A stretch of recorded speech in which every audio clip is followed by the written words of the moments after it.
ప్రతి మనిషి బ్రహ్మముహూర్తం లేయాలి. మనిషి అనగానే అర్థం స్త్రీ పురుషులు అని అర్థం. మనుష్యుడు అనగానే, మనిషి అనగానే అందులో స్త్రీ ఉంటుంది, పురుషుడు ఉంటారు.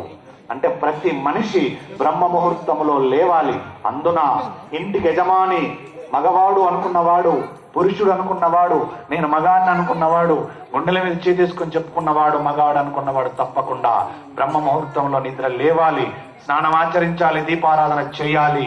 అతడే సరైన మగవాడు, నికార్సైన మగాడు అని చెప్పింది శాస్త్రం. అంతకు మించి లేవని వాడు మగాడు కాదు. ఎవరి దృష్టిలో మగాడు? అతని దృష్టిలో అతను మగాడు, ధర్మం దృష్టిలో మగాడు కాదు అని చెప్పింది. ఇది కరాఖండిగా చెప్పింది మహాభారతం. దీంట్లో ఏ సంకోచము లేదు, ఎలాంటి ఇబ్బంది లేదు.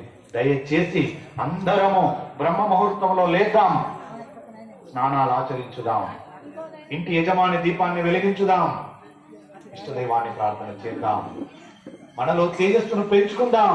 ఇలాంటి దరిద్రమైన మన ముందుకొస్తే మన తేజస్సుతో కాల్చి చంపేస్తాం. మన తేజస్సుతో మన దగ్గరకు వచ్చే రోగాలు కూడా పటాపంచలైపోతాయి. దయచేసి తేజస్సును పెంచుకుందాం. అంత గొప్ప ఆవును దొంగలు ఎత్తుకెళ్లారు. బ్రాహ్మణు యొక్క ఆవును దొంగలు ఎత్తుకెళ్లారు. ఆయన హోమంలోకి అవిస్తులు ఇస్తుంటాడు బ్రాహ్మణుడు.